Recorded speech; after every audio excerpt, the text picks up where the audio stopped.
Hola, bienvenido a este nuevo video. En esta ocasión hablaré acerca de uno de los métodos de locomoción más utilizados por el hombre, es decir, la marcha humana. Antes de comenzar, haré una pequeña introducción acerca del tema, ya que este ha sido estudiado por muy largo tiempo. Si bien han existido grandes avances durante las últimas décadas, esta fue estudiada hace mucho tiempo por muchos filósofos y por diversas áreas. Aquí, por ejemplo, tenemos un estudio antropológico en el cual podemos observar las primeras huellas humanas. Como nosotros podemos observar, estas datan de hace 3,7 millones de años. Y esto fue mucho antes de que se utilizaran o se comenzaran a utilizar las primeras herramientas y además mucho antes de que el cerebro alcance su desarrollo actual. Como nosotros podemos observar en la imagen o en la figura del lado izquierdo, tenemos varias huellas que han quedado fosilizadas tras la erupción de un volcán. Y como dije, estas fueron las primeras huellas que se han encontrado. Una de las cosas que llama la atención es que si nosotros observamos existen dos pares de huellas. En una primera instancia quizás podríamos asumir que este corresponde a un par de huellas y que pareciera que la persona va dando saltos. Pero en una inspección un poco más profunda podemos observar que cada una de estas es un par de huellas. Podemos apreciar también que debido a que son distintos tamaños, esto podría haber correspondido a un hombre y a una mujer. Pero lo que nos debería llamar aún más la atención es que a pesar de que son de distintos tamaños, el largo del paso es más o menos similar. Y esta observación no es muy trivial, ya que para que esto ocurra significa que tiene que haber algo que haya llevado a estos dos homínidos a que lleven la misma cadencia y la misma longitud del paso. Y esto es probablemente que hayan ido tomados de la mano. En el lado derecho de la figura podemos observar con aún más detalle estas primeras huellas. Y como dije al comienzo, la marcha humana ha sido estudiada por grandes filósofos. Los primeros en estudiarlo fueron Aristóteles, por ejemplo, y dio un fundamento a lo que nosotros conocemos después como la tercera ley de Newton, o dio una idea que tiene una similitud muy grande con la ley de acción y reacción. Y esta es que el caminante ejerce una fuerza a la cual el suelo ofrece una magnitud igual pero opuesta.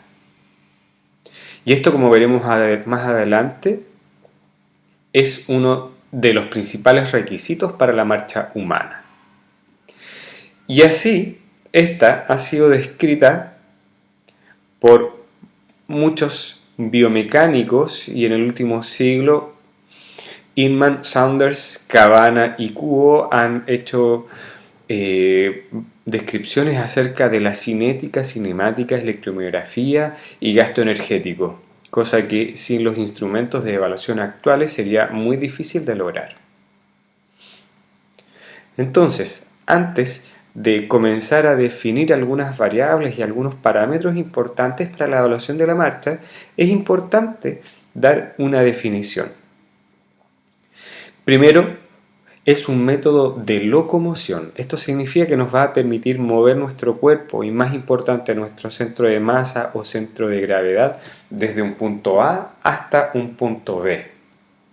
Pero no es el único que utilizamos y probablemente sea uno de los más importantes, pero el más importante desde el año o el año y medio de vida en adelante, puesto que previo a esto utilizamos otros métodos de locomoción, como por ejemplo el gateo, a partir de la cuadripedia. También podemos utilizar el salto, la carrera, y así hay varios otros. Pero este es uno de los más utilizados, o el más utilizado durante las actividades de la vida diaria, fundamental para nuestra independencia. Entonces, ¿cómo lo definimos? Primero que todo, como ya habíamos dicho, es un método de locomoción y que involucra ambas extremidades inferiores. Ambas extremidades inferiores, alternadamente, para proveer apoyo y propulsión. Entonces, dentro de estos elementos hay factores bien importantes. Primero que todo, nosotros somos capaces de caminar a partir del movimiento de las extremidades inferiores. Sin embargo, también durante la marcha hay un componente importante de movimiento de las extremidades superiores, pero el más importante es de la extremidad inferior.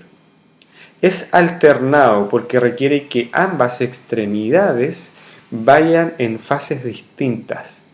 A diferencia del salto, que también es un método de locomoción, en el cual también participan ambas extremidades inferiores, pero no necesariamente de manera alternada, puesto que yo puedo ir dando saltos con ambas extremidades al mismo tiempo. La última parte también es importante, puesto que hay una extremidad que está en apoyo y que permite la propulsión, es decir, generamos una fuerza de reacción que nos permite desplazar nuestro cuerpo hacia adelante. Y finalmente, al menos un pie debe estar siempre en contacto con el suelo. Es decir, durante la marcha siempre habrá un pie en contacto con el suelo. Y esto es lo que lo diferencia de otros métodos de locomoción, como por ejemplo la carrera, ya que en la carrera, si bien también es un método de locomoción, también involucra ambas extremidades inferiores de forma alternada, también es necesario el apoyo y la propulsión, pero la gran diferencia es que durante la carrera hay instantes de tiempo en el cual un pie está en apoyo para luego hacer la propulsión y ambos pies en algún momento están en el aire. Es decir, existe una fase de vuelo en la cual no existe ningún tipo de contacto. Y por lo tanto, este elemento es el que finalmente nos permite diferenciar de todo el resto de las actividades que permiten locomoción. Por ejemplo, si nosotros hablamos del gateo, involucra ambas extremidades inferiores, pero también es fundamental la utilización de las extremidades superiores. En cambio, para la marcha no lo es. Por lo tanto, estos dos elementos son aquellos que son fundamentales para describir correctamente la marcha y sin que caigamos en ambigüedades o que hayan otros tipos de locomoción que sean descritos a partir de estos elementos. Dentro de los requisitos que tiene este movimiento es que debe haber, debido a que es alternado, tiene que haber un movimiento periódico de cada pie, desde una posición de soporte al siguiente, que veremos más adelante. Dentro de las divisiones de la marcha hay una fase que se llama de apoyo o soporte y una de oscilación. Es necesario una fuerza de reacción del suelo. Esto es importante y por esto es que no podemos caminar en el agua, debido a que el agua no nos entrega suficiente fuerza de reacción, a diferencia del hielo, que al estar solidificado sí nos permite la fuerza de reacción que nos permite ir hacia adelante. Y si bien aquí no está descrito, no solamente es importante una fuerza de reacción, sino también que exista una fuerza de roce, ya que durante la marcha nosotros generamos fuerzas de reacción que no solamente tienen una dirección perfectamente vertical, sino que para dar la propulsión, la extremidad al final del ciclo va hacia abajo y atrás, de forma que permite el avance de esta misma extremidad. Si no tuviéramos esta fuerza de roce, empezaríamos a resbalar, y es lo que ocurre también en el hielo cuando no tenemos esta fuerza. Y es un movimiento periódico, como se dijo, y además cíclico. Y esto es súper importante porque vamos a ver que cuando nosotros describamos la marcha, solamente vamos a describir un ciclo, porque este se repetirá una y otra vez. Por lo tanto, deberíamos esperar que lo que ocurra en un ciclo será lo mismo que ocurrirá en el siguiente ciclo y así sucesivamente. Es decir, es un patrón de movimiento que se repetirá a lo largo del tiempo. Entonces, antes de comenzar a describir algunas características de la marcha, es importante definir parámetros que nos permitirán evaluarla para determinar si existe alguna alteración.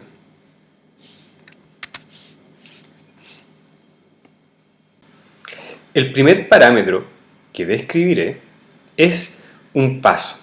Nosotros podemos ver acá las huellas marcadas sobre el trayecto sobre el cual se está caminando y logramos identificar una huella del pie izquierdo y una huella del pie derecho. Un paso corresponde a aquella parte del ciclo en la cual nosotros observamos el desplazamiento de un pie respecto del otro. En este caso nosotros identificaremos el paso izquierdo como la parte del ciclo que estará comprendida desde el talón derecho hasta la parte posterior del talón izquierdo. Toda esta parte del ciclo comprendida entonces corresponde a un paso. Y de un paso nosotros podemos medir la longitud. Y por lo tanto la longitud de un paso corresponde a la distancia que hay desde un talón hasta el talón opuesto. Y se describe el paso de acuerdo al talón o al pie que logró el avance. Por lo tanto, tenemos aquí el paso del pie izquierdo y luego desde el pie izquierdo hacia el derecho tenemos la longitud del paso derecho, tal como aparece descrito en este esquema. Luego tenemos una zancada. Y una zancada, como nosotros podemos ver aquí, comienza a describirse desde la parte posterior de un talón hasta el talón opuesto, hasta el mismo talón. Y por lo tanto corresponde a la distancia, la longitud del paso corresponde a la distancia que hay desde el apoyo de un talón hasta el apoyo del talón opuesto.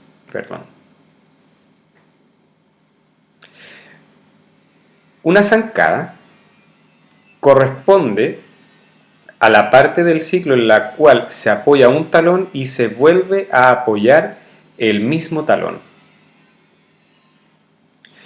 Y por lo tanto, nosotros cuando evaluamos la longitud de la zancada, debemos medir la distancia que hay desde la parte más posterior del talón hasta que este mismo talón se vuelve a apoyar.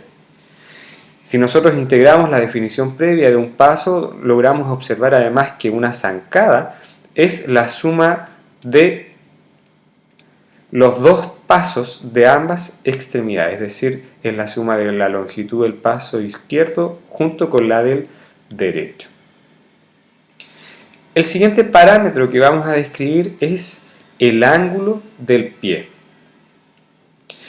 Y el ángulo del pie se forma a partir de la línea que se intersecta entre el eje del pie, que va a estar identificado por el segundo metatarsiano en relación al segundo metatarsiano, con la línea de progresión del ciclo de la marcha. Esto quiere decir que estamos evaluando el ángulo que se produce con el eje de progresión respecto del eje del pie. Finalmente, el último parámetro que describiremos en base a este esquema es el ancho del paso.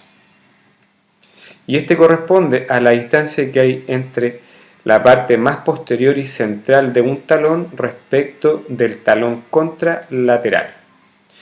Y el ancho entonces corresponde a la distancia transversal que existe entre estos dos puntos en relación al eje de progresión de la marcha.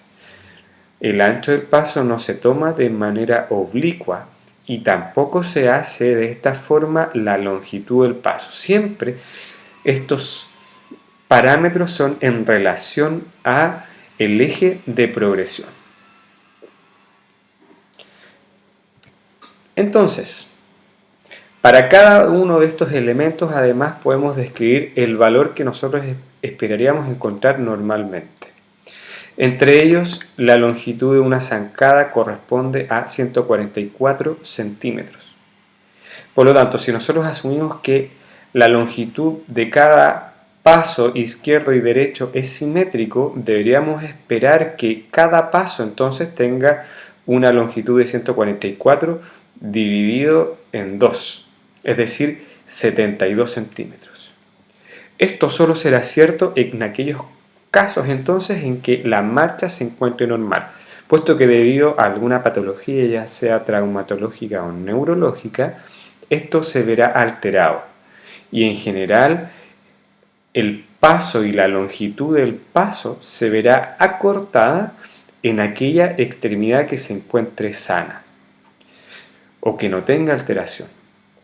Esto es un elemento importante a considerar y requiere un pequeño momento para evaluarlo y entenderlo, puesto que el sentido común nos debería decir que la longitud del paso está disminuida en la extremidad que tiene alguna alteración. Por su parte, el ancho y el largo del paso son las distancias transversales o anteroposteriores entre ambos pies. Por lo tanto, como ya habíamos dicho, la longitud del paso es de 72 centímetros, mientras que el ancho es de 7 a 9 centímetros. Por su parte, el ángulo es de 7 a 10 de 7 a 10 grados. Por su parte, la cadencia no la habíamos definido, pero corresponde al número de pasos por minuto y corresponde a 120 pasos que realiza una persona normalmente.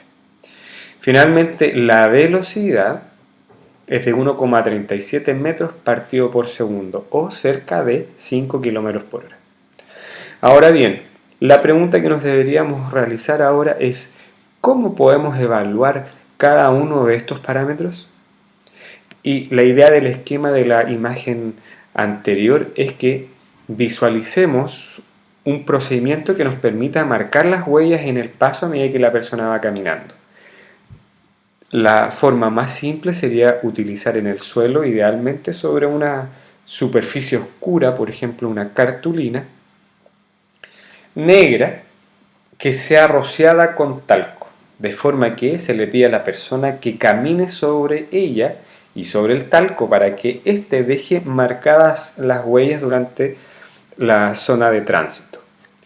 Ahora bien, cuando uno va a realizar este procedimiento es muy importante que la marcha ya haya sido adquirida a una velocidad constante, es decir, no debería evaluarse estos parámetros al comienzo, sino que una vez que ya se han producido varios ciclos.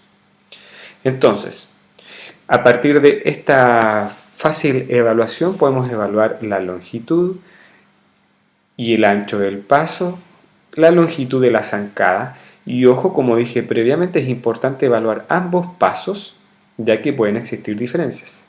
Podemos evaluar también el ángulo y dentro de los parámetros que nos falta describir es necesario evaluar también,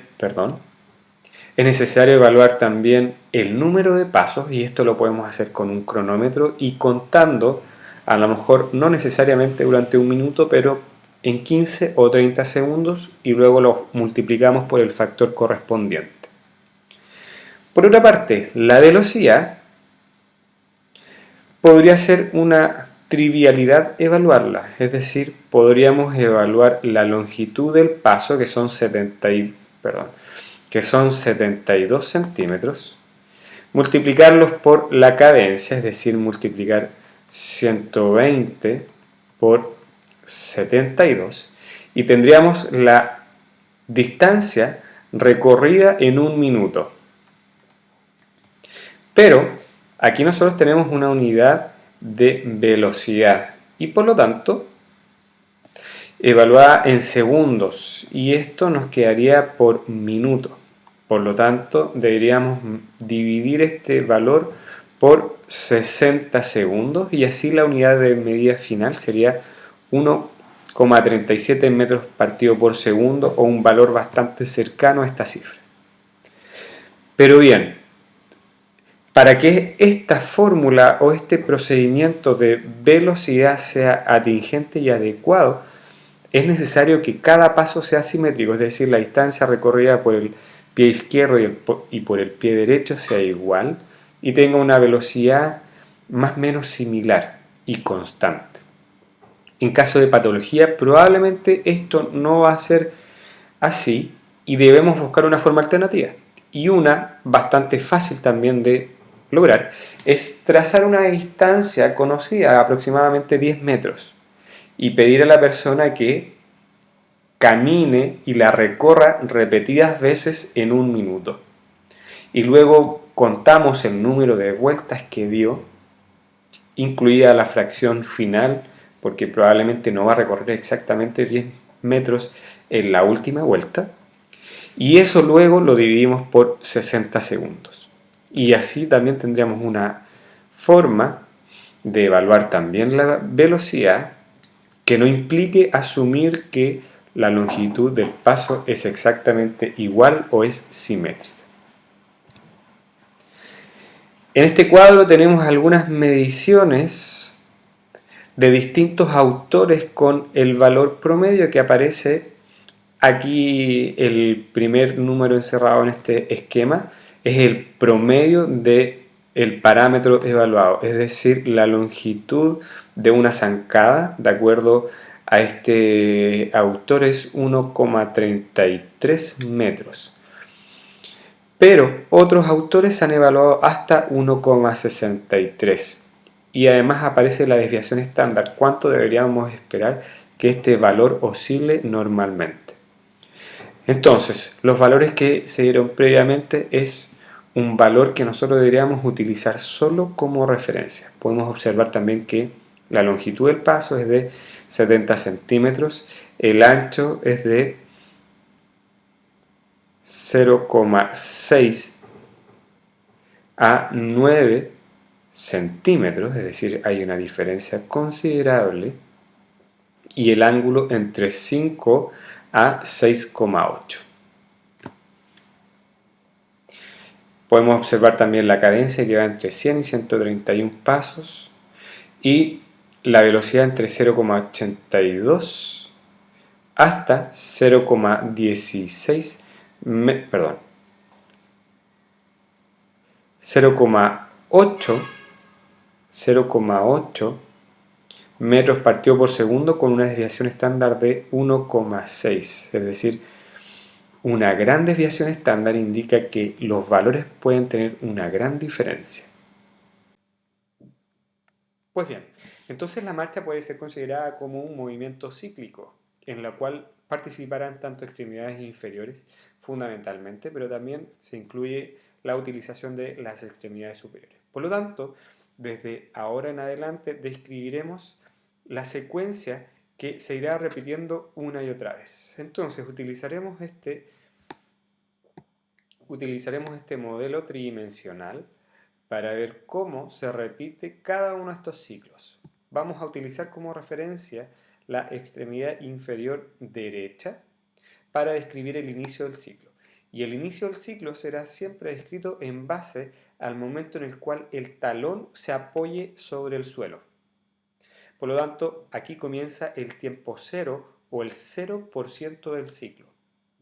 Si nosotros observamos, una vez que se apoya el talón, la extremidad sigue en apoyo y se mantendrá de esta forma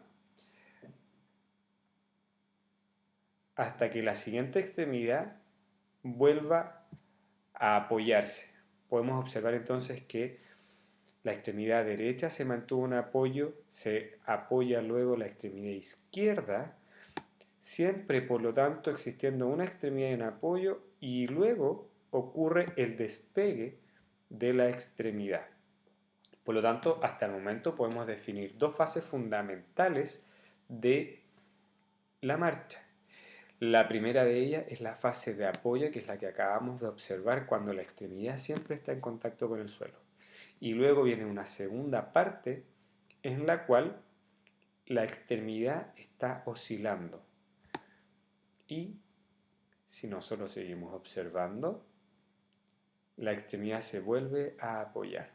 Y por lo tanto, justo antes de que se apoye, se produce el término del ciclo, es decir, ahí llegamos al 100% del ciclo y este volverá a repetirse una y otra vez.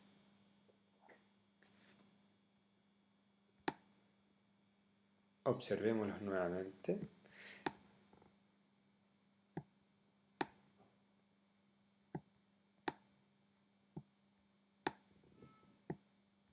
Y al mismo tiempo podemos observar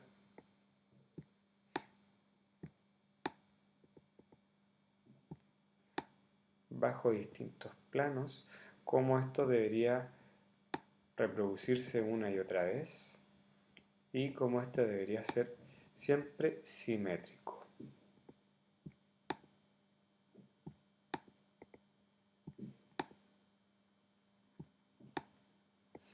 En esta animación además podemos observar cómo va cambiando la activación muscular y cómo van participando y organizándose cada uno de los músculos de la extremidad inferior, que luego veremos más adelante cómo podemos identificar cada uno de los músculos que está activo y durante qué fase de la marcha se encuentran activos. Entonces, si nosotros observamos para la extremidad inferior derecha,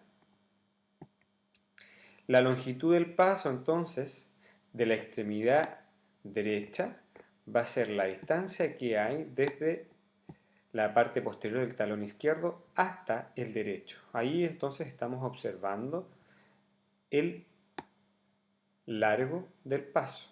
Si nosotros queremos ver la zancada, por ejemplo, de la extremidad inferior izquierda, deberíamos medir la distancia que hay de este talón izquierdo, la distancia que hay hasta que se vuelve a apoyar el mismo talón. Allí. Entonces ahí tenemos una zancada.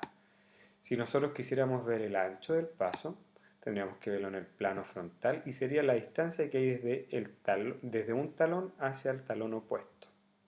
Mientras que el ángulo del paso sería el ángulo que hay respecto del eje, que en este esquema sería el eje anteroposterior, respecto del eje del pie, que se encuentra en el segundo metatarsiano, que lamentablemente aquí no podemos observar con mucha claridad.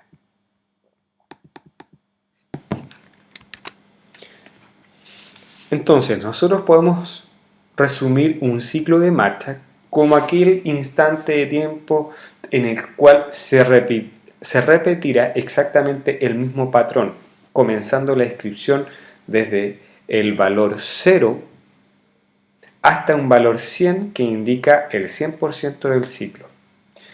Esta nomenclatura o esta forma de describir el ciclo tiene una base muy importante, ya que como vimos previamente, los parámetros de la marcha son distintos para cada persona. Eso quiere decir que la velocidad puede cambiar entre una persona y otra, incluso aunque sean muy parecidas en términos antropométricos.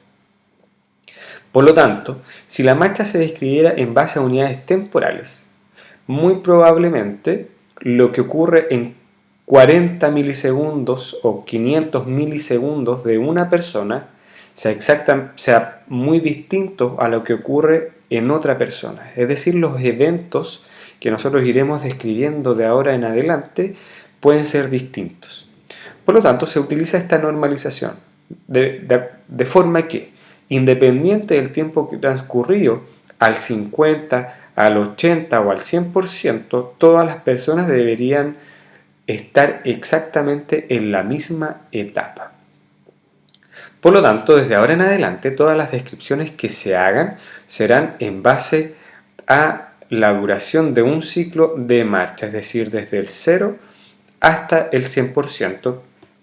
Y estos parámetros descritos y estos eventos se repetirán una y otra vez. Entonces, básicamente podemos describir la marcha en dos fases. Una fase de apoyo y una fase de oscilación. Nosotros podemos ver acá que hay un área gris o un área achurada en este esquema y un área que está en blanco. Cada una de estas indica entonces una fase distinta, una fase de apoyo y una fase de oscilación, y esto para cada una de las extremidades. Nótese en este esquema que hay periodos en los cuales se superponen fases de apoyo entre ambas extremidades. Y esto es importante ya que, como se dio en la definición, siempre debe existir al menos un pie en contacto con el suelo. Si nosotros empezáramos a ver que esta área empieza a disminuir, significa que la fase de apoyo está disminuyendo y la fase de oscilación está aumentando. De forma que, si esto se eliminara por completo y hubiese una fase de oscilación en la cual no exista ningún pie en contacto, ya no estaríamos hablando de marcha, sino que estaríamos hablando de carrera. Es decir, si yo prolongara esta zona de oscilación hasta este nivel, si esto fuera blanco, y prolongara esta zona también de forma que fuera blanco, esta pequeña área que rayaré acá sería fase de vuelo. De forma que entonces ya no estaríamos hablando de la marcha. Entonces, uno de los requisitos importantes es que la fase de apoyo, sea mayor que la fase de oscilación. Y es por esto que la fase de apoyo tiene una duración aproximada del 62%, mientras que la fase de oscilación tiene una duración de un 32%. Entonces, si nosotros somos observadores, vemos que entre estas líneas hay un doble apoyo, es decir, hay dos extremidades que están en apoyo. Y lo vemos tanto para el apoyo derecho, cuando está comenzando el ciclo de la extremidad derecha, la extremidad izquierda lo está terminando, y ahí tenemos un primer doble apoyo. Luego tenemos un apoyo sencillo en la cual solamente una extremidad está en contacto. Tenemos un segundo doble apoyo en la cual ahora esta extremidad está terminando el apoyo, pero en la contralateral lo está iniciando. Debido a que esta zona de oscilación tiene una duración aproximada del 40% y la zona de apoyo dura un 60%, nosotros podemos asumir entonces que aquí tenemos un 10% del ciclo y luego nuevamente un 10% del ciclo, es decir, tenemos un doble apoyo inicial que dura un 10% y un doble apoyo final que también dura un 10%. Entonces, aquí nosotros tenemos a un niño durante todo el ciclo, en la cual se ha sacado una foto de aquellos eventos que son más importantes. Tenemos entonces descrito también la fase de apoyo y luego la fase de oscilación con además cada una de estas dos subfases que nosotros podemos encontrar: primer doble apoyo, segundo doble apoyo y apoyo simple. Este apoyo simple corresponde al periodo en el cual la extremidad contralateral está en oscilación. Ahora, si nosotros nos fijamos también en esta imagen, tenemos descripciones de eventos que van ocurriendo. Es decir, estas dos grandes fases de apoyo y oscilación, que las subdividimos en apoyos simples y dobles, además las podemos dividir en eventos. Y cada uno de estos eventos nosotros podemos sacar una foto y podemos extraer aquellos elementos que son más importantes, y de esta forma nosotros podemos ver cuáles son los nombres que recibirán estos eventos. Entonces, podemos utilizar básicamente dos tipos de nomenclatura, una que será en base a la marcha normal y otra que utilizaremos en aquellas marchas que tienen alguna alteración. Y esto es porque cuando la marcha se altera, ya no somos capaces de distinguir estos elementos importantes que capturaríamos en una foto normal. Por ejemplo, el ciclo de la marcha, en el 0% del ciclo, es decir, cuando está comenzando, se produce debido al apoyo del talón que está en contacto con el suelo. Entonces, esta marcha o este evento en la marcha normal se llama heel contact o apoyo de talón, porque es característico que así comience el ciclo. Pero nosotros podríamos esperar entonces que en una persona que tenga alguna alteración de tobillo, por ejemplo, acortamiento o espasticidad del tríceps sural, este se encuentra en una flexión plantar exagerada. Es decir, cuando el pie contacte con el suelo, no podríamos esperar que lo haga con el talón, sino con otra parte del pie. Y es por esto entonces que en la marcha patológica, este nombre, heel contact, no se utiliza y se llama contacto inicial. De forma que no sea relevante cuál es la parte del pie que contacte con el suelo, sino que solamente esto ocurra. La segunda fase corresponde al apoyo plantar.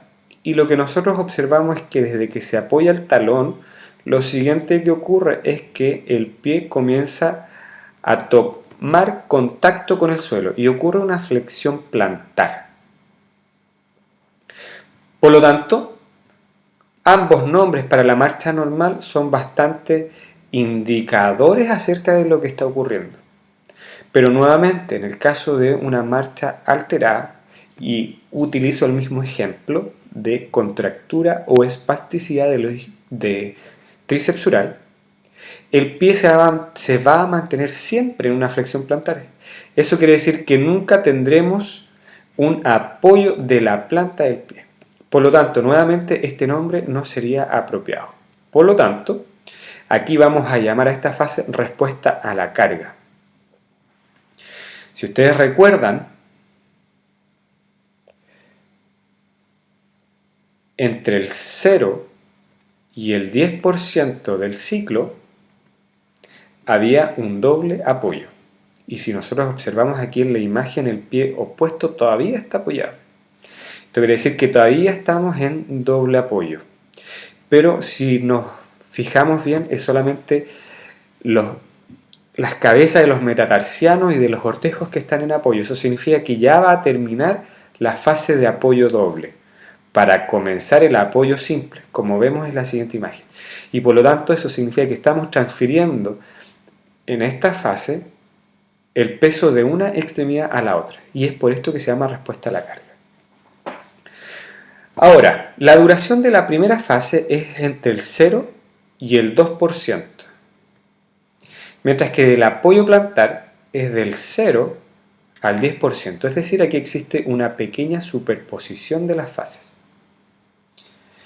Y ocurre esta superposición porque en el fondo, desde que se inicia el ciclo, yo lentamente empezaré a transferir el peso o la carga desde una extremidad a la otra. La siguiente etapa se llama apoyo medio. Y podemos asumir, de acuerdo a la duración del ciclo, que si tuviéramos que sacar una foto, el mejor instante temporal sería al 30%. Y una de las características que tiene esta fase es que el cuerpo está relativamente alineado, es decir, casi la mayoría de las articulaciones se encuentran en su posición neutra. Podemos observar además que la extremidad contralateral está una adyacente a la otra o están una lateral respecto de la otra. Podemos observar en la siguiente imagen que el talón ya no está en contacto con el suelo, a diferencia de las imágenes anteriores en que está toda la planta. Por lo tanto, la siguiente etapa o evento que describiremos se llama despegue de talón. Y esta ocurrirá alrededor del 50% del ciclo.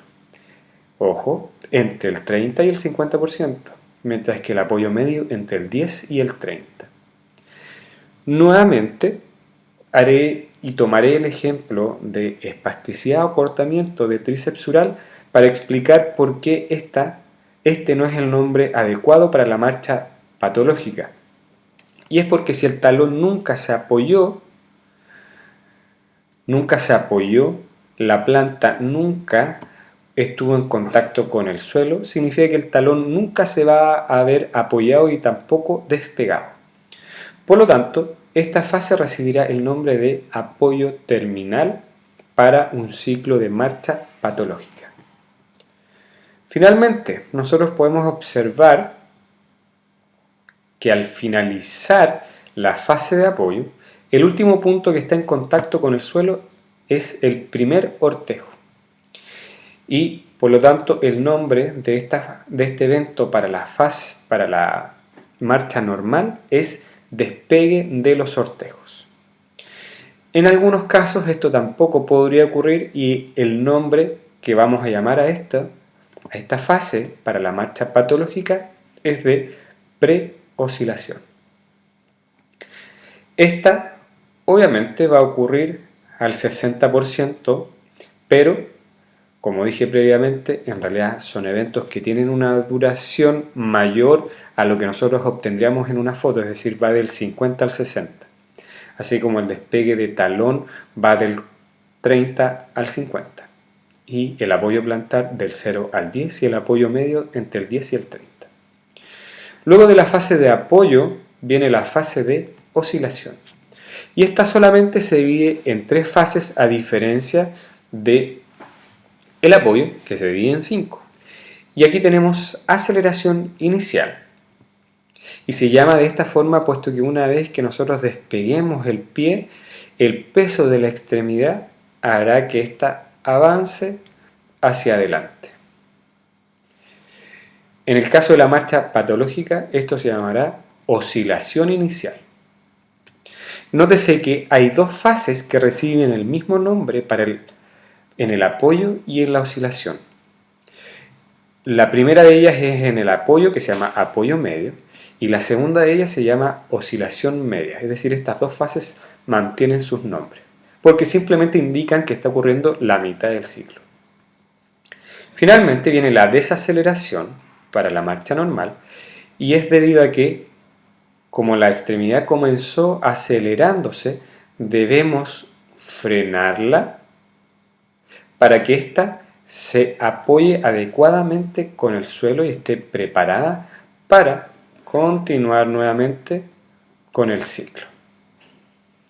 Para aquellos casos de la marcha patológica, este recibirá el nombre de oscilación terminal. La duración que tiene cada una de estas es de el 60 al 75%, del 75 al 80%, 85%, y desde el 85 al 100.